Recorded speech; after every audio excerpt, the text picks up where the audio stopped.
Aujourd'hui, le sujet, c'est le microbiote et nous allons découvrir une première notion, à savoir que ce qui est dedans est en fait dehors.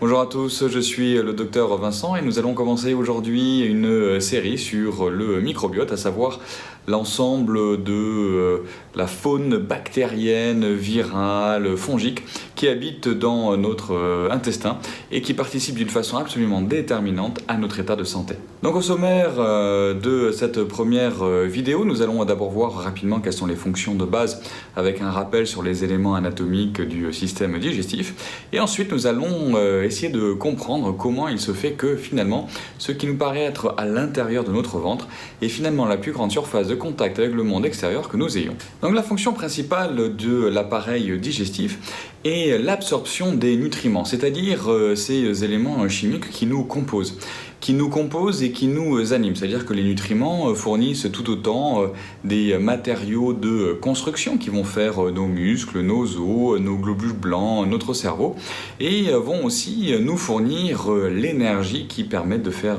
tourner toute cette machine organique biochimique. Pour ce faire, le système digestif va progressivement transformer ce que nous mangeons, les aliments bruts, en des matières assimilables, c'est-à-dire des éléments qui vont être de plus en plus fins, de plus en plus petits, qui pourront être par la suite, donc à l'échelle microscopique, être absorbés par notre intestin.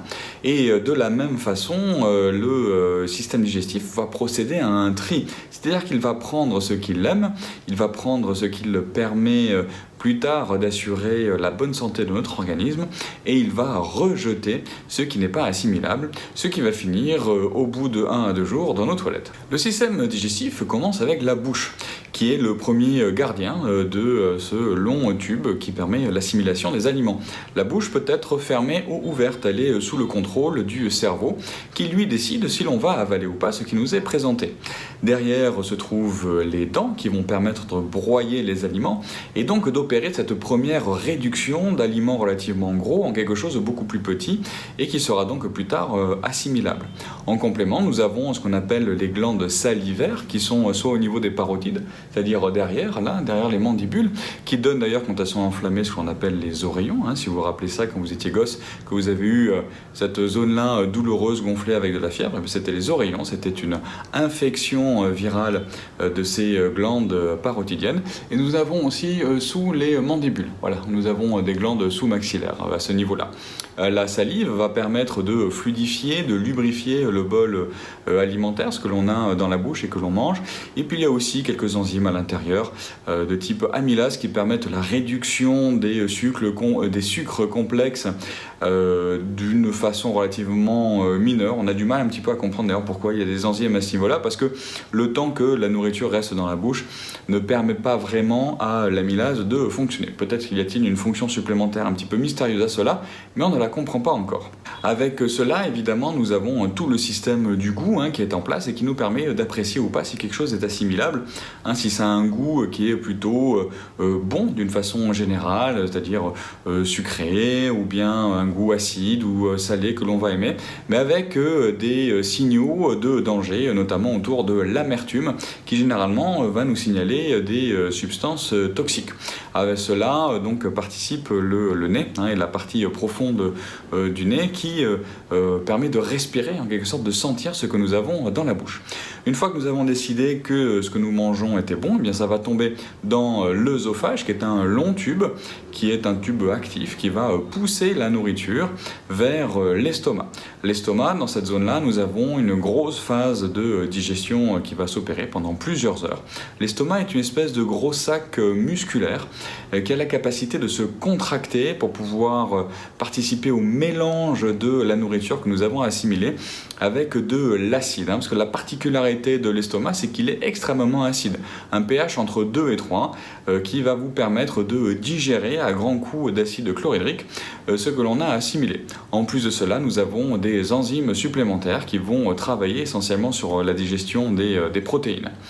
À la suite de cet estomac arrive une série d'organes qui vont se connecter sur le duodénum, qui est la partie proximale précoce de l'intestin grêle.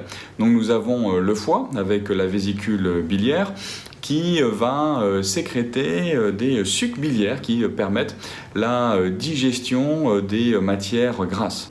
Avec le foie et on retrouve le pancréas qui a une fonction double dans la digestion. D'abord, il va produire des enzymes type amylase et lipase qui vont aussi contribuer donc à la digestion des matières grasses, mais aussi des matières glucidiques. Et de façon secondaire, le pancréas est aussi responsable de la production d'une hormone absolument fondamentale que l'on va couvrir plusieurs dizaines de fois, je pense, dans les vidéos suivantes, qui est l'insuline, tant elle a un impact organique général fondamental. Donc la nourriture qui va de l'estomac maintenant dans le duodénum, dans une forme évidemment beaucoup plus digérée, plus fluide, va rencontrer la bile qui va tamponner l'acidité de l'estomac, parce que la bile, elle est extrêmement basique, donc on va retrouver un pH qui est beaucoup plus physiologique. Et la digestion va continuer dans l'intestin grêle avec le début d'une phase d'absorption massive. Alors on a un petit peu d'absorption d'aliments qui va se faire dans l'estomac, mais l'essentiel de l'absorption des nutriments va se faire dans l'intestin grêle, ce long tube qui fait à peu près 6 mètres de long. Et une fois que cette partie-là est terminée, en fait, il va rester essentiellement ou quasiment que les déchets, des déchets organiques que l'on va retrouver dans le gros côlon, dans le côlon qui va faire lui à peu près 1 mètre, qui fait donc une espèce de cadre, on appelle ça le cadre colique, donc qui va lui concentrer petit à petit les matières fécales. C'est là aussi accessoirement que l'on trouve la fameuse appendice, l'appendice sécal, qui donne assez régulièrement des inflammations, voire des infections sous la forme d'appendicite.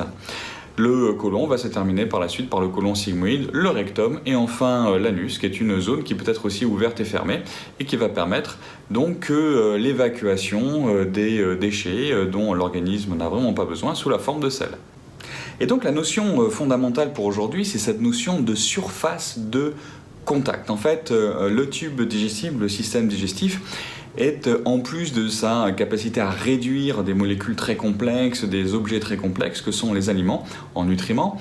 En fait, sa fonction principale ici, là, ça va être l'absorption. Et pour absorber en fait tous ces nutriments, il faut avoir une très grosse surface de contact. Alors comment celle-ci peut-elle se développer? En fait, au niveau de l'intestin grêle, si nous faisons un zoom, nous allons voir en fait que c'est pas un tube lisse. En fait, il y a des espèces de crêtes circulaires qui elles-mêmes, si l'on zoome dessus, vont avoir de très nombreuses microvillosités, c'est-à-dire des petites crêtes, des micro-crêtes supplémentaires qui elles-mêmes sont en fait des surfaces d'échange extrêmement intenses. C'est-à-dire que si vous partez d'un tube, dans le tube vous avez déjà une espèce de crête, donc régulièrement vous allez avoir des espèces d'anneaux circulaires qui sont tout le long de cet intestin grêle, et sur chacun de ces anneaux, sur la surface, vous avez plein de petites microvillosités, et si l'on regarde ces microvillosités, qui font à peine quelques micromètres de long, nous avons en fait un très grand nombre de cellules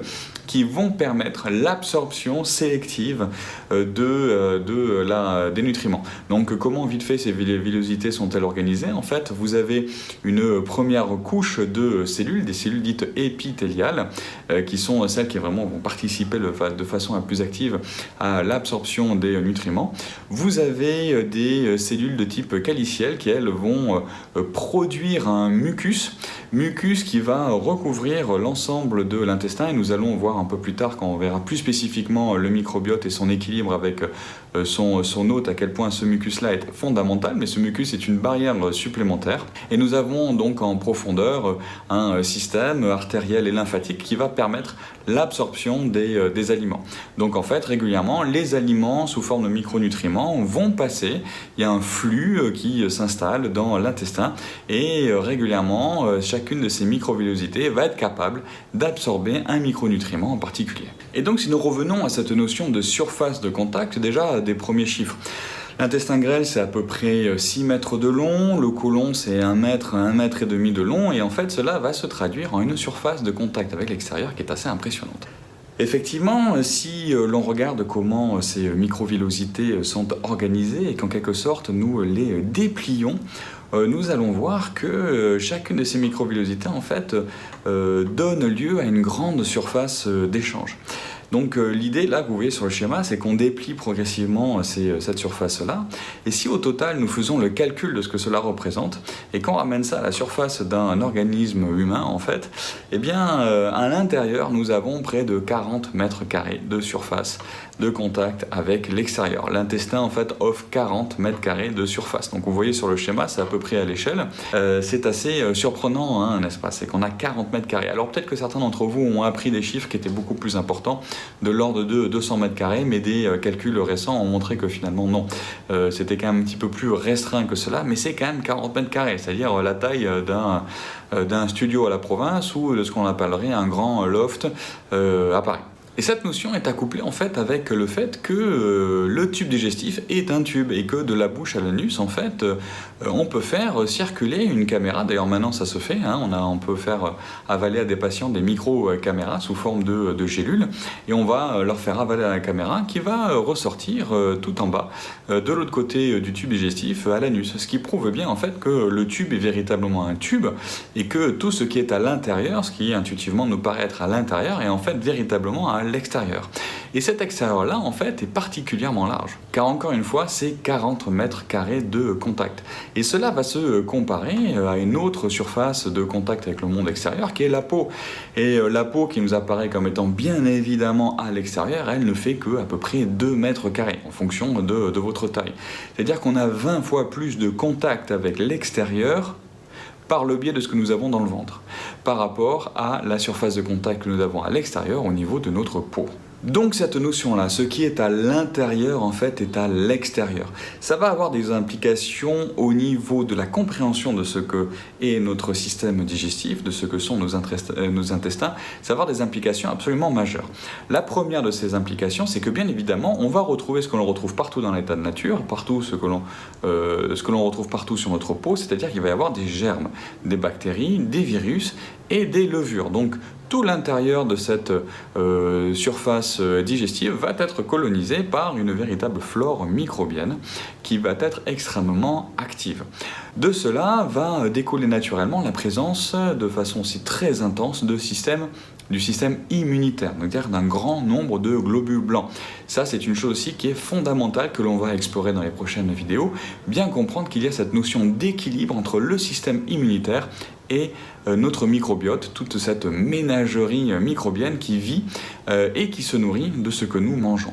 Et pour compliquer en plus davantage les choses, il y a un élément supplémentaire qui a été découvert il n'y a pas si longtemps que ça, il y a une grosse quinzaine d'années, à savoir qu'il y a des neurones dans les intestins. C'est-à-dire qu'une partie du traitement de nos émotions, une partie du traitement de notre fonction cérébrale se fait dans les intestins. Et que ces neurones sont évidemment en équilibre eux aussi avec la flore bactérienne. Donc c'est des choses que nous allons découvrir plus tard. Et donc vous voyez donc qu'il y a cette fondation fondamentale, conceptuelle à comprendre, si on veut bien comprendre en profondeur ce qu'est un système digestif, pourquoi il va avoir finalement une implication aussi majeure dans notre état de santé. Nous allons découvrir que cette implication est multifacette. Ça peut être le métabolisme, le système immunitaire, ça peut être notre état d'humeur, qui peuvent être directement connectés à cet équilibre fondamental entre la flore bactérienne, ce que nous mangeons, notre système immunitaire et notre système neurologique central. Et donc voilà, c'est tout pour cette première vidéo à la découverte du microbiote, avec ce rappel, donc, ce qui est dedans et dehors. Tout ce qu'il y a en gros entre la bouche et l'anus, c'est en fait le monde extérieur. Nous avons l'impression que nous sommes dans une zone fermée, à l'intérieur de notre ventre, mais pas du tout, c'est le monde extérieur. Et tout cela conditionne tout ce que nous allons découvrir dans les vidéos suivantes. Et je vous invite vraiment à bien y faire attention. Moi, c'est une chose que j'explique systématiquement à l'intégralité de mes patients, à savoir à quel point il est important de prendre soin de son microbiote, et j'espère que grâce à ces vidéos qui vont arriver, vous allez pouvoir bien le comprendre et améliorer très nettement votre état de santé général. Je vous dis donc à très bientôt, et d'ici là, portez-vous bien.